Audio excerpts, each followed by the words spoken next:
Magandang buhay po sa lahat mga ka-agri. Welcome back sa ating channel. Ngayon po sa simpleng vlog ay aking paturo sa inyo kung paano magkamada ng saging. Nilalagyan ko lang po ng laying para wag magasgas dahil masisira ang quality niya sa pagka atin pong pinabayaan na siya ay patong-patong lang.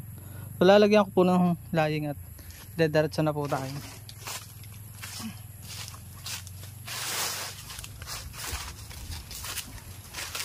Lalagyan natin sa lalim.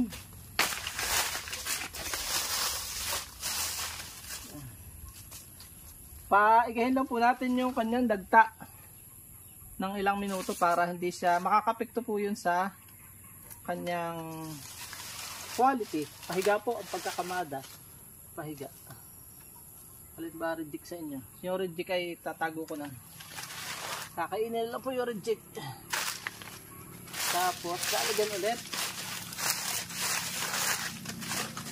Iwasan lang natin magpatong-patong sila. Maglapat-lapat. Yun. Ganyan lang po kasi simple magkamada ng saging. Pwede pong gumamit ng iba, pero advisable ito na kung ano yung available sa area.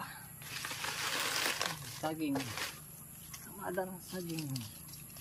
So yan, yan lang po yan. Lagyan natin ito dito.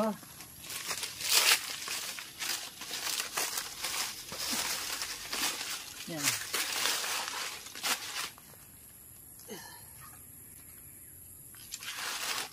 Aha. Iwas na siya ng gas-gas. Nalagay ko na po sa tricycle dahil baka makain pa ng tupa. So ito ay reject yung isa. So yan o.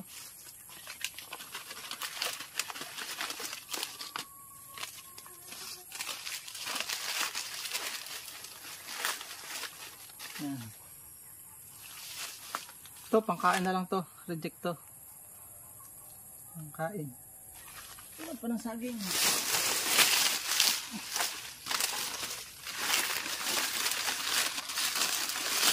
So yan.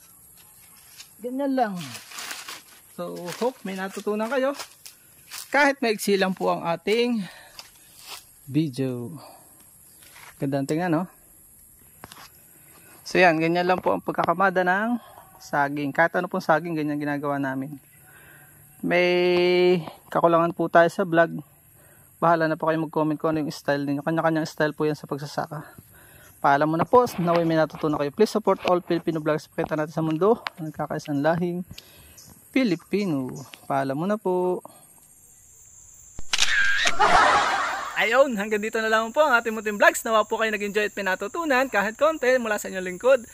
Kung kayo po ay mahilig sa mga ganitong klaseng uploads at kayo po ay bago sa ating channel, huwag nyo pong kalimutang mag-subscribe at i-hit nyo na po yung bell para updated po kayo sakaling may bago tayong uploads. Magkita-kits po tayo sa susunod nating mga videos. Marami pong salamat. May God bless you all. Mabuhay. God bless the Philippines. Bye-bye po muna.